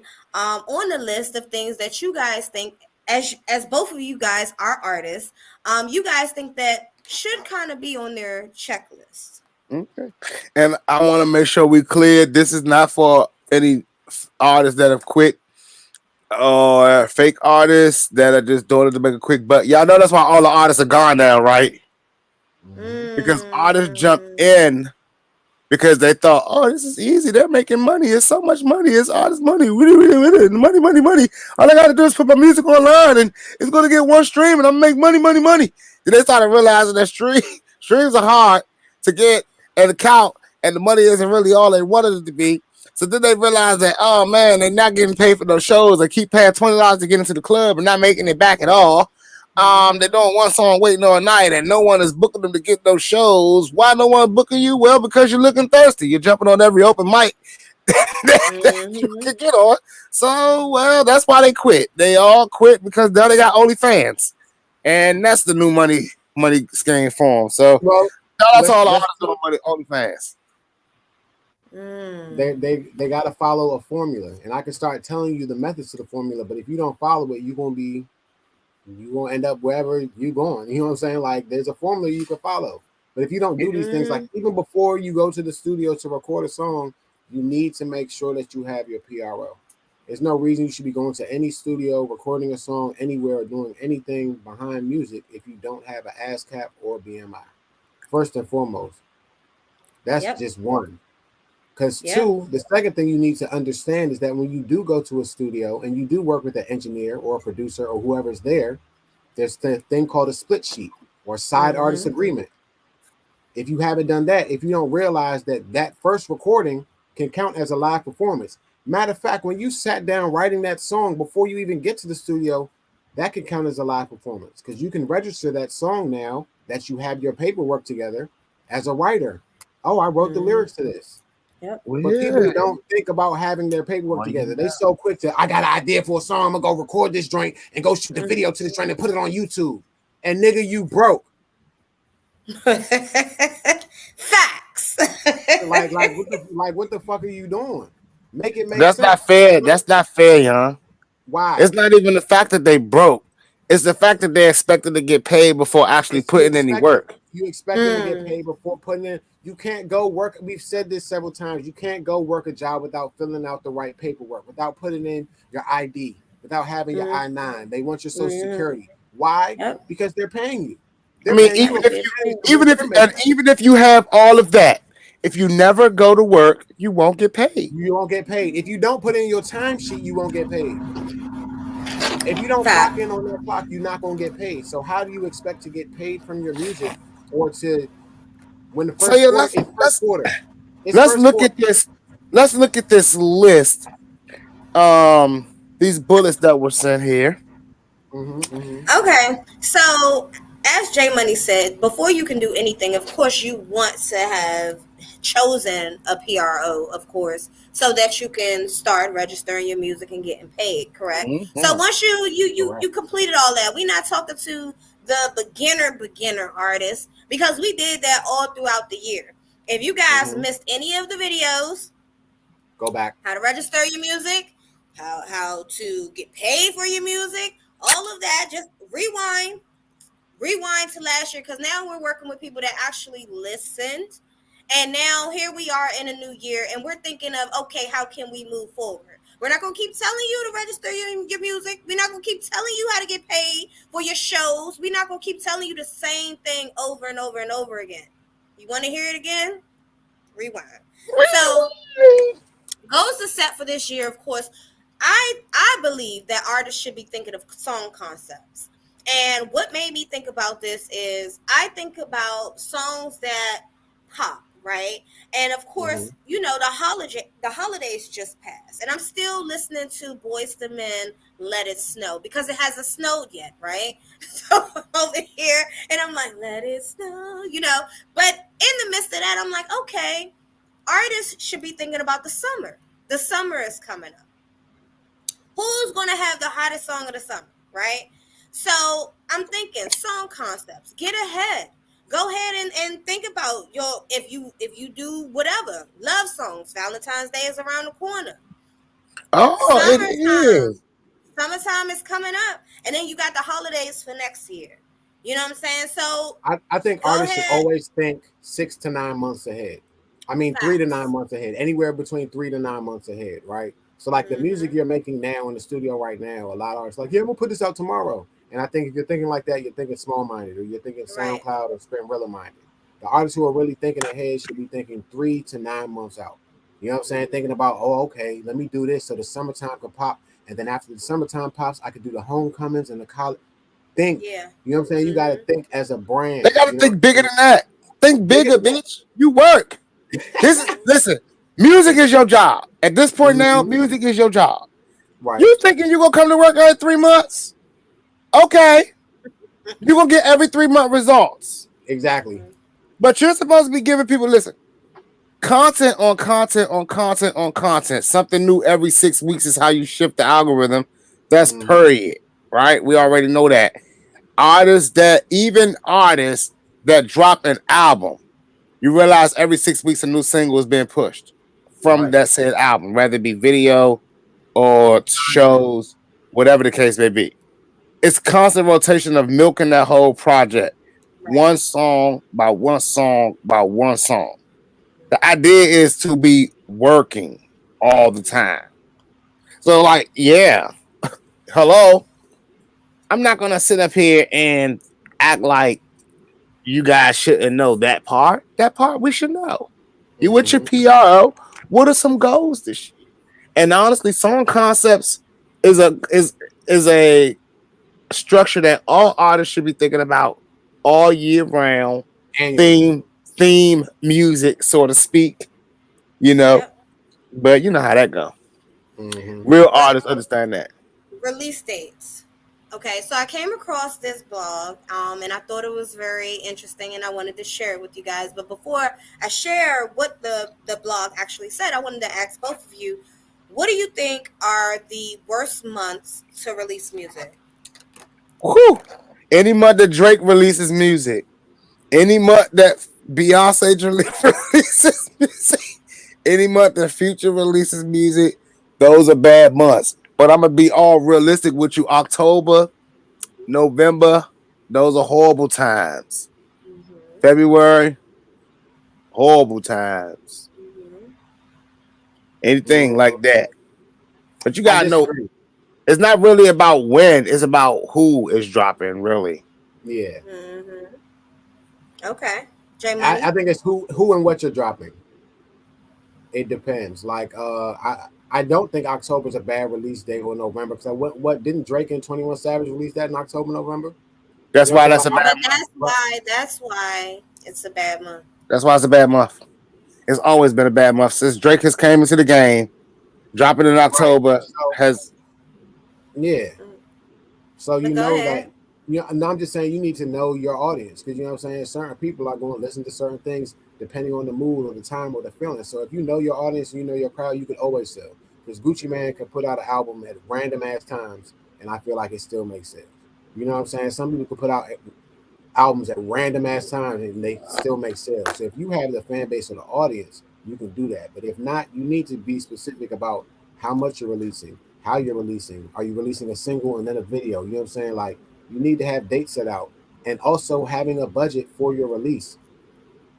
I mean, like those release dates should be scheduled based on what you're doing. But the reality of it is, like J Money said, you're not like, if you're indie, you shouldn't be kind of worrying about when Drake releases, but you should understand that you flooding people's inbox to check out your new project when they are talking about Drake's new project is pointless unless you're going to be having the media push it the same way. And are they? Because that's a budget thing, right? Am I going to push the guy that pays me $500 over the guy that pays me $5,000? All right. So release dates is very important, but it's more so like knowing your demographic, knowing your fan base, and having faith in your fan base that they're going to listen to it, and also what your touring schedule is going to be. Yep. Right. At least move around your touring. So it's like, if I know I'm planning on touring in the summertime, I'm dropping something in the winter. You know, so that I'll have that spring to do a lot of heavy promoting and touring all summer. So it's all about whatever your schedule is as an artist and whatever your timeline is. You want to be on point with that 100%.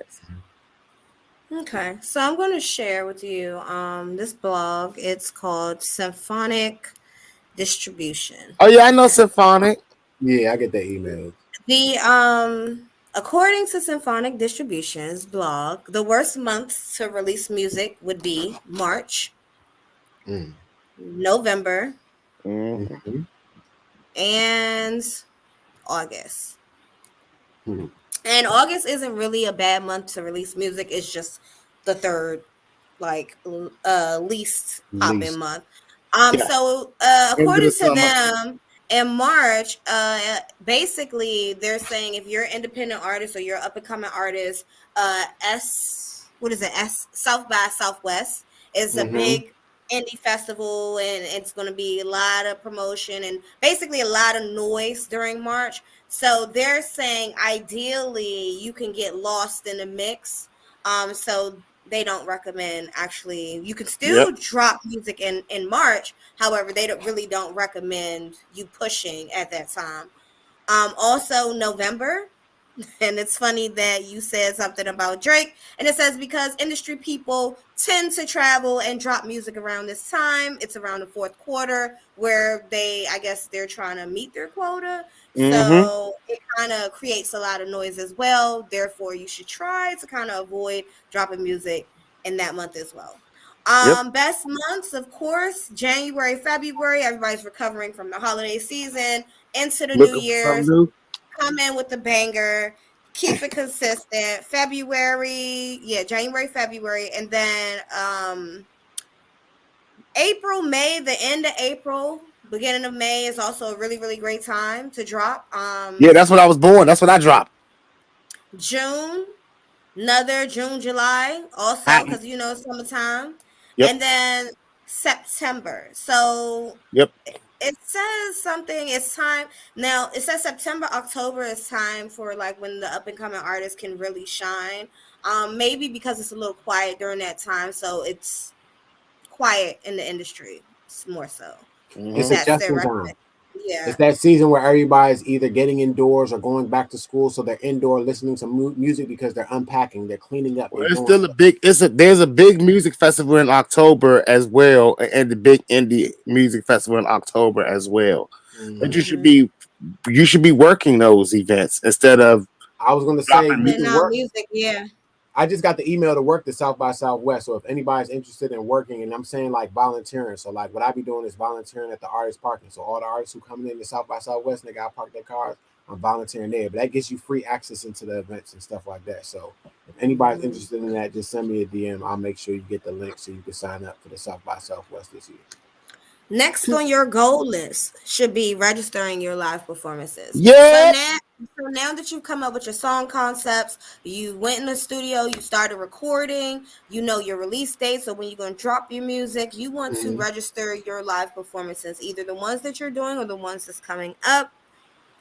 You want to ensure that you put out enough music and performances to ensure your royalty payments Mm-hmm. for each quarter. Now, if you're not familiar with the quarter, you want to go to the website of your PRO.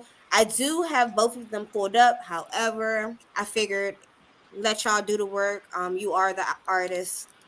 So go to your PRO, whether you have BMI or ASCAP. You can go to their royalty payment schedule, and there you can see the breakdown of when you should submit, or what is it, submit, I think, and then when you could get paid for Yep. each quarter. Yeah. So Look at get on it. look at Get on. Jezebel. Yes, Six, I've been Oh, learning out listening parties and doing your own shows. Now, like I major said, important. you guys been getting your pinky toe wet. It's time to get your whole toes wet, right?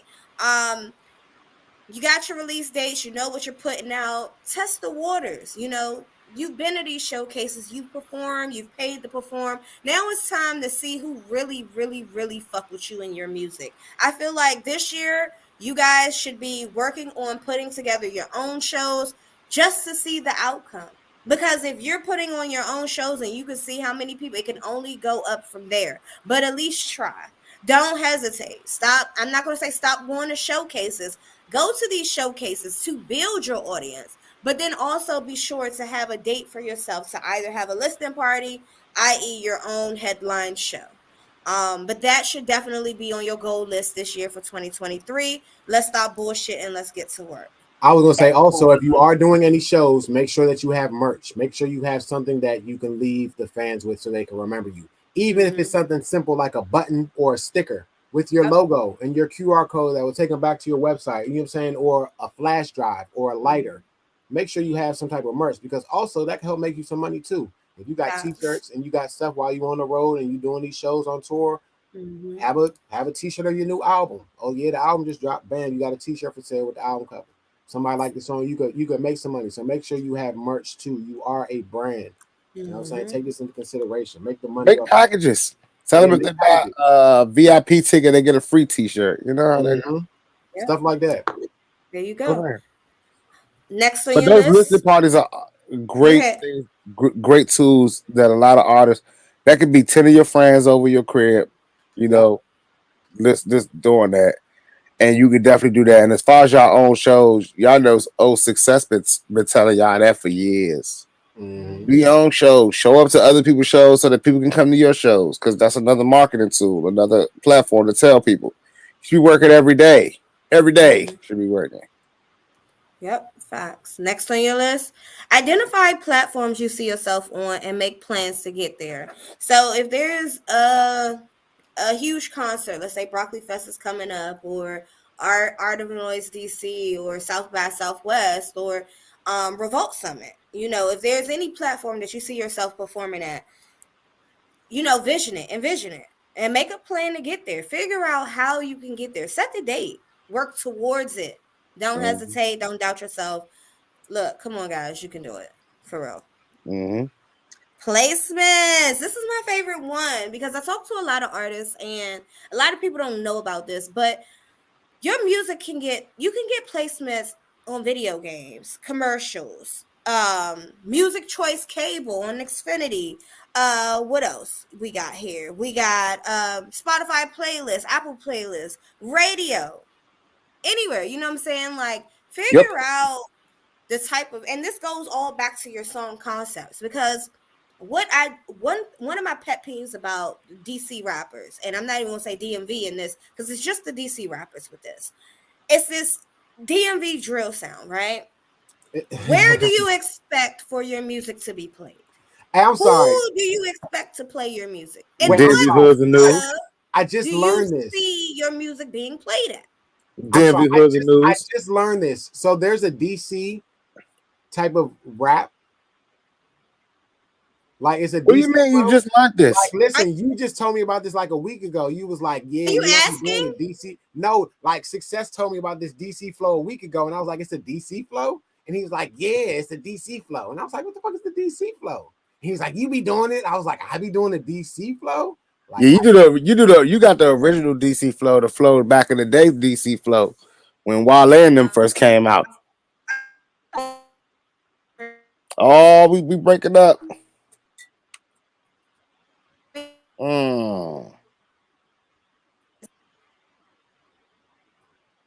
I know it was a DC flow. That's good. Uh-oh. You lagging.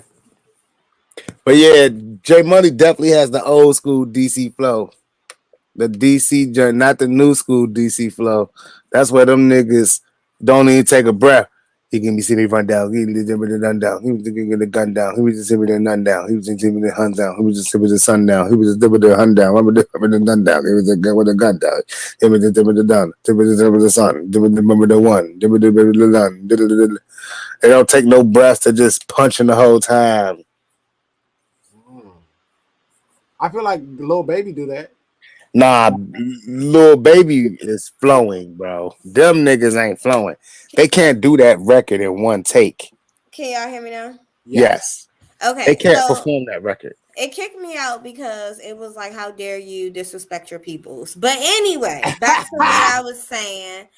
This DC rap thing, it's not it. And the reason I say it's not it is because when I listen to a lot of y'all music, I cannot envision myself partying to it, really shaking my ass to it in a club. I don't see it on move like in a commercial. I can't see it maybe in a movie, but I mean, all y'all sound the same. Okay, I said it before. After No Savage did it, it was dead. Like nobody else is really getting it. Like it's not hitting. It's missing. Big Flock. I got to give him a shout outs too because I actually do like him a little bit now. But yeah, He's so even switching up flows though. He's playing with different flows. So placements with your music. When you're in the studio recording, you need to envision where do you see your music playing in all areas at once? Because you could make a song for the club, but you kind of don't you want your music to be able to fit anywhere? So think about No, they don't. placements. They don't even make radio edits. I do. But 100%. You guys definitely have to think Let me beyond tell you something. tomorrow. How simple it is to make a radio edit and why it's so important. You could cuss as much as you want on the song, but if you don't have that clean version of that radio edit, because guess what? You could probably get that song played at the school. You could probably get performances at kids shows, and you know what I'm saying, stuff like that. But once they hear the cursing, it's turned off. If you just unless you live in Detroit. Yeah, they give no fucks out there. But you know what I'm saying? If once you have the curse words taken out, you have a bigger audience. You can still have the ones with you cursing, but then guess what else you have? Another stream of income, because you can put that same album out with a clean version and be getting a whole nother bag. You can get paid 13 ways off one song. So make sure that you using your knowledge and being smart about it. You better clean up. And so that's another version. That was pretty much my list. I'm gonna go ahead and let J Money take over because he definitely is telling y'all that 13 ways to get paid off of what? Let me write that down. You can get paid off your music. Write this down. 13 ways to get paid. We're gonna have to revisit that. Yeah, we're gonna have to do a whole show on that. Their money over there don't give it out the deeds, isn't it? Like, listen. I can tell you one way is a clean version. Then you got your other version. Because bam, you got 2 albums out. It's the same album, the same music, but you're getting paid twice off of that. You can have an acapella version. You can have an instrumental version. If you bought the beats or whatever. You can put out different versions of these because then sometimes DJs want the acapella because they want to put it into a different mix. You know what I'm saying? You could sell this to you could sell different kits of your music. You could put out a lyric video along with your music video. So now you got 2 different videos on YouTube. And then along with a picture video. Now you got 3 different videos on YouTube for the same song, but it's creating revenue. You know what I'm saying? You're creating ways to get paid off your music. These are things that you just got to sit down and if you take the time to think about, you can be getting paid off your music. Hey, I'm gonna tell y'all what he ain't gonna say though. You can do all that. It ain't gonna matter if you ain't marketing it. If you ain't marketing it, yeah, it's not gonna matter. And y'all can think y'all got a hot song, right? But when people of business that you're looking for to pay you or to do business with you, when they look and they see that record doesn't have any traction, they don't take it serious because they don't feel like you're taking it serious. Yeah, they can't take it serious because they're in a business. And everybody in their business is coming to them and their records are doing 500,000 and millions of streams. And you come to them with alligator marks, they're going to look at you like, are you playing? These people's videos on YouTube got millions of streams and your video got less than 1,000. Why are you playing with their time and energy and money? And you got to pick a struggle. Listen, you got to pick a struggle. It is perfectly understandable for an artist to be doing millions of streams on YouTube and let's say thousands of streams on Spotify and Apple, right? Okay. So it is totally understandable for an artist to be doing millions of streams on Spotify or Apple and only accumulating maybe 50 to 100K views on YouTube.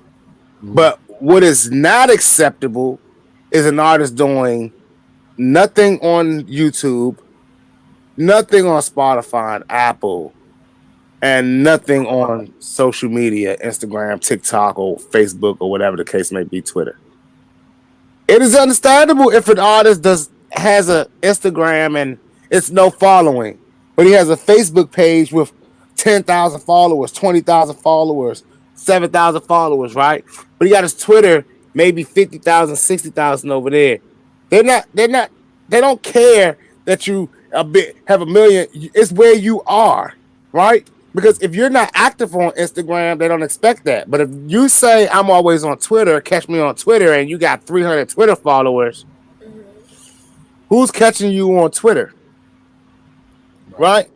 So the thing about it is, even if you jump into a label, once you go to any label, once you put yourself in front of any label, any exec, any promoter, any DJ, you have now put yourself in a pool to where these people are saying, okay, if you come to me with one, by next year, I want to see you have 1,000. If you come to me with 1,000, next year, I want to see you have 10. You see what I'm saying? These people look for the growth, and usually they want to try to catch you right before you peak out, right? And they can gauge that 3 to 6 months. Okay, this artist is really working. This artist is out every night. Oh man, this artist is getting his followers up. Oh man, this artist is getting his views up.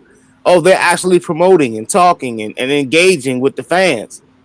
Well, if they were able to do this in 3 months, let's see what they do in 6. And if they can triple, double, now you're showing that yourself is valuable. But there's a lot of artists that in the first 3 months, they be powerful. They be motivated. I mean, they at every show. You see them every night. You dapping them up. You damn near know their name. You know all their fans' names. And then them checks don't be coming in. The shows or whatever the response they looking for, because they brought all this stuff in, ain't coming back. It ain't hitting right for them like they wanted. At that 9-month mark, you don't see them no more. You started saying maybe one show a month, maybe one show every 2 months. Then when you start asking yourself, dang, that dude just disappeared off the scene. And then when you talk to them, like, oh no, I got something coming. I'm still doing something. Just wait. Just wait. Just wait. Just wait. That's like getting somebody all hot and bothered and then being like, never mind. I'm good. It's inappropriate. It's inappropriate. So that's why a lot of artists have to understand that if you jumping into the music business saying, oh, I'm gonna make $1 million this year. Oh shit, you failed.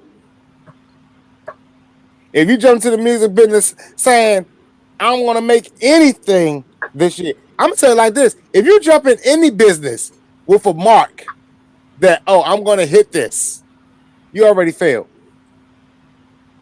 I mean, like, the idea is to make money all the time. I'm not gonna sit up there and say, oh, I'm about to make $1 million. I might shave myself from the 2 or 3 I can make. I'm not gonna say as long as I make $1,000 this week, I'm good. I may make 4,000 or 5,000 this week. Because I may put in the work to do that. If I can put in the work to make 1,000, why can't I put in the work to make 5? That part. So the thing about it is, I'm not asking these artists out there like, hey, if you see you're not getting out of it what you want out of it, it's just like a job, because at that point you understand that. We see what they do, they quit. If you're not treating it like a job, then you're not serious. If you're not treating it like a career, you're not. If you're not treating it like a career, you're not taking it serious. Because a job isn't serious. A job isn't something that you take serious. A job is something that you do to get it done to make ends meet. Yeah, it's a career is something that you chose, you love to do, and you're gonna do it no matter how much you make. You're gonna do it as long as you're making your dreams come true and some money to put food on your family's table and clothes on some backs. Yep. I mean, if you watched your parents and if you watched yourself saying to yourself and to your kids or to your family, I'm doing the best I can, I'm making what I got work, well, make what you got work. Mm-hmm. Stop making what they give you work and make what you got work. That's the key. Because a lot of people don't understand something about the loophole of the word job. That means that you're going to make just enough to get back here and continue the damn job until you're done. Yeah. Take the next level. Pick a career. Because I don't care what career you pick. Even if you say my career is to work at Home Depot and be the best man in the plumbing department, I bet you be a manager of that joint before everybody else. I bet you be a manager at Home Depot before everybody else with the mentality, oh yeah, I'm coming in here. This is my career. I'm gonna lock this down. This it is what it is. It's the laws of attraction. Yeah. At this time, though, y'all, we gotta make sure to hit that like and subscribe Yes. button. Don't forget. At the bottom. Don't forget, and J Money had a long list of music steps that we're definitely going to have to get into next Monday. So make sure you guys stay tuned. Before we go, I just want to go ahead and shout out the new music that I caught on to this week. Of course, if you guys didn't see what I posted on my page, but I want to shout out to these artists because I see that they got the foot on the pedal already and they are not letting up. So shout out to Mal Major, you guys.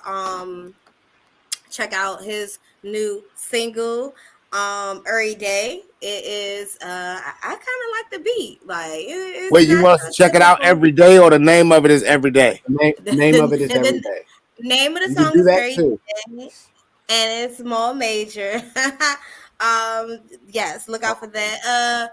Shout out to Moneymaker Strap and Don Perigni. They just dropped their new project. It's called Top Boys. They have a vlog coming out, also a movie to it. Yeah, that's kind of, so I enjoyed the project, and shout out to Jersey, okay, because they're my Jersey boys. So the album is kind of, it's lit. I actually was listening to it. I'm not listening to it because of the name. What, Top Boys? Yeah, that don't sound cool. Well, Up Top Boys. And they got a movie, Top Boys. That sounds weird as hell, bro.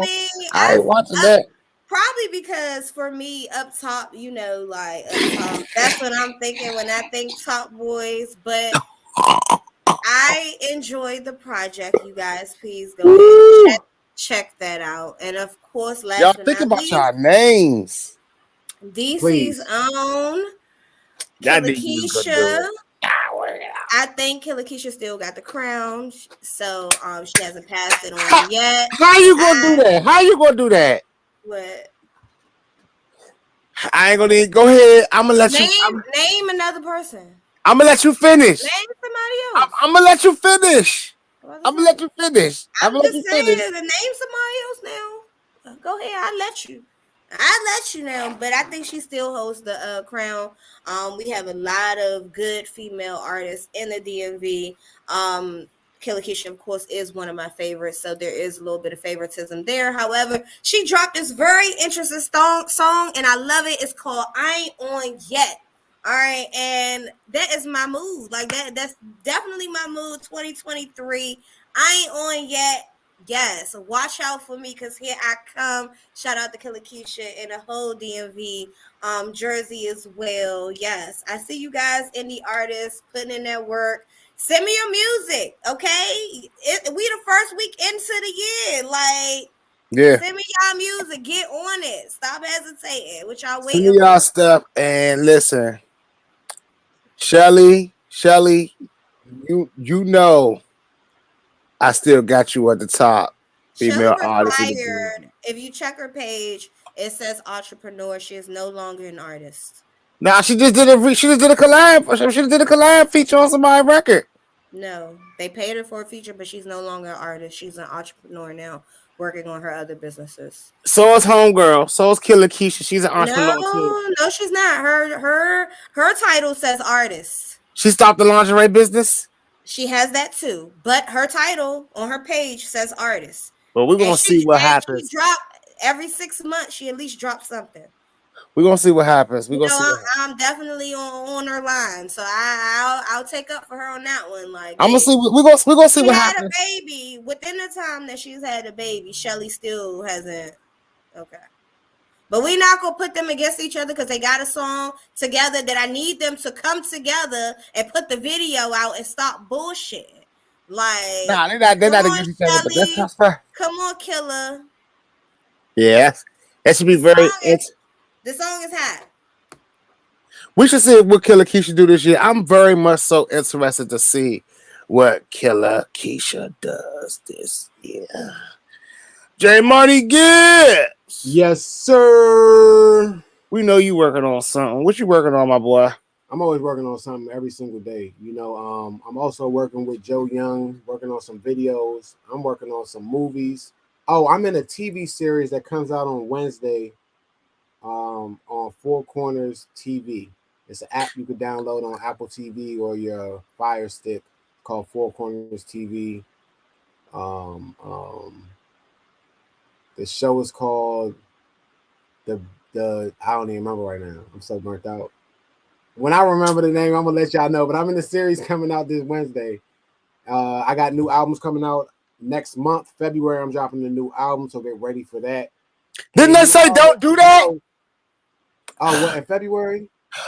You could drop in February. They say not March. I don't listen. All right, as long as you got some love song, I mean, as long as it fits the theme, like February is like the love month, like, and it's a black month, so I need some black music. Oh, black on black. Some Harriet Tubman. Yeah, I got you. Go ahead. Some Harriet Tubman. Yeah, man, I need some music to make me feel free, my boy. But now, definitely look forward for the new music, new videos, new albums dropping, new movies coming out. They're going to be on Amazon Prime and Netflix and all of that stuff. And also, I'm about to get back to traveling. I'm trying to go somewhere every single month. So I will be headed back to Atlanta soon. I don't know what it is. Some keep bringing me back there for the music. Keep going back there and making songs. So I will be traveling again soon. But yeah, stay tuned in. It's always a way to stay connected. You can follow me on Instagram. You could definitely send a message. And we also have the number too. So if you're trying to get involved with shows, showcases, anything upcoming, make sure that you stay connected. We always got to wait for you to stay connected with us. Hell yeah. If y'all don't know, J Money talks to Pac frequently, so we on point. But y'all know I ain't got too much coming up, y'all. We just here, Hip Hop 95 every Saturday. Y'all make sure y'all tuning in. All right. We got some new time frames coming up because your boy's going prime time. So y'all know y'all be checking out Hip Hop 95 for that update. Yes, Balls Biz Radio will be back. Make sure y'all following that IG page. And keep on sending me the stories. I do like some of y'all stories that y'all are sending me. Although, I'm not going to lie to y'all, man. Send me some stories that I can talk about on the radio. Some of the stuff I can't talk about on this show. Or on the radio. Or anywhere for that matter besides in my social media DMs. But I do enjoy them. What type of messages you getting, Six? No, they just be sending me all types of like stuff that's happening in the industry, all types of stuff that's happening in personal life stuff, and I don't report news. You know, I think some people think that I'm the news, and I'm not the news. I don't report murders and shootouts and shit like that. I don't report deaths. I don't like to do that either. I don't report a lot of crazy stuff, and I really, if it's not something that I don't talk like really talking about like relationship stuff like that too much either. Although I've been in a pretty lengthy relationship, I'm not the guru. My guru. You could be the next Kevin Samuels. Your boy done went out there. Go ahead. Now I can't be Kevin Samuels because then I'll be judged for a Red Bull or any type of freaking engagements, man. So yeah, nah, man. I won't be. I did get somebody getting beat up. I can't report that. Now they was talking about Blueface embarrassing Krishan and Rock. I don't think that cares about that. But do y'all watch Zeus Network? Are you guys watching the Krishan, Rock, and Blueface show? No. Y'all, trashy for me. I'm trying to tell y'all. That's the best $5 that you can spend to watch that episode on Zeus Network. Now, Zeus Network, if you want, I will gladly do a show on Zeus Network. Sometime I'll gladly host a reunion, whatever the case may be. But when I tell y'all that Zeus Network is one of the greatest networks on television, so y'all muster up the $5, maybe $6, but muster it up.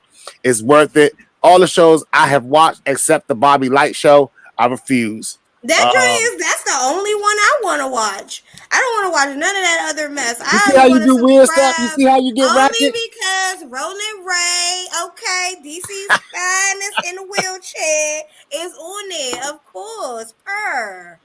Yeah, Why yeah. wouldn't I want to watch it? I All ain't gonna that lie, other that stuff Roller Ray is character is nonsense. something else, yo. Something else. I love Rolling Ray. We do have another tour coming up, guys, and this tour gonna be crazy as we are doing Atlanta, West Virginia, and DC. So this is what I'm gonna need all y'all to do. I'm gonna need all y'all to hit me up. Artists, if you're trying to perform, hit me up. We got headline slots and we got regular performance slots. Hit me up, y'all, because I'm trying to tell y'all one thing for certain. This is gonna be major. We got Hip Hop 95 will be doing live interviews. We got Boss Biz Radio gonna be there doing live interviews. We're gonna be lit. We also got the whole tour is gonna be documented. So that means that we're putting together a documentary series that's gonna be great. Hopefully that y'all get picked up by like Amazon or Netflix or something, so the whole world can watch that. Or Fubu Network. People keep forgetting about Fubu Network now. Boo boo. Did you Fubu say Boo Boo Network. Network? Fubu Network. We better jump. Wow. We gotta jump on it. I ain't gonna lie to y'all. It's so many new networks out here. My man Eddie Kane, since we talking about networks, shout out Ali Oop TV. That is DMV's own TV network. And I don't even think y'all paying attention to, but shout out Ali Oop. Y'all go and shout out my man Ali Oop and Eddie Kane. And y'all go download that on your Roku's. It is one of the channels on your Roku. Y'all go ahead and download that. Don't tell me you ain't got no Roku. The Roku's built into TVs now, all right? Go make it happen. Make it happen. Yeah, I ain't got nothing else to talk about. I haven't found any huff thanks to the new year bringing in all great stuff. Feels like everyone's having runts now, and I'm happy with it. A lot better than the crap I was getting before. But we back, and I'm hoping that the good times roll and stay for a long time. 2023, all good gas. Let's speak it into existence. All good gas. Well, y'all got anything else for the peoples? Nope. Just make sure y'all stay tuned each and every Monday. Tell a friend to tell a friend, tell a friend, tell a friend. And if you want to interview, please hit us up. Come and join us. You know, I would drop the link in the comments, but we be having some weird ass people trying to come up here. So you ain't never lying. you wanna join us live? Just go ahead and DM us, and we'll figure out how we can make that happen for you. Thanks for tuning in to Boss Biz Shit. Yeah, y'all, we ready for a new year. This year gonna be way lit. I'ma turn up. We got J Money Gibbs now, and he's like part of the family. So y'all know we turning up all 2023. We're gonna have some real crazy moments. But y'all stay locked and loaded. You doing Indie Grustle tomorrow? Nope. I need more music. I thought about going back into December for y'all, but I'll decide that next week. Like, so far we're on the 9th day of the month. I haven't checked Instagram today, but I pretty much went through 75 artist profiles to see if anybody's dropped any music, and I only found like 2. So we'll see. All right. Well, I guess y'all know what that means. With nothing else to be said, I guess y'all should be flicking off those ashes, putting those vultures in the ashtray, and getting ready to roll up another one. Because I know I am. I'm out. Peace. Bye, y'all. See y'all next week. Peace.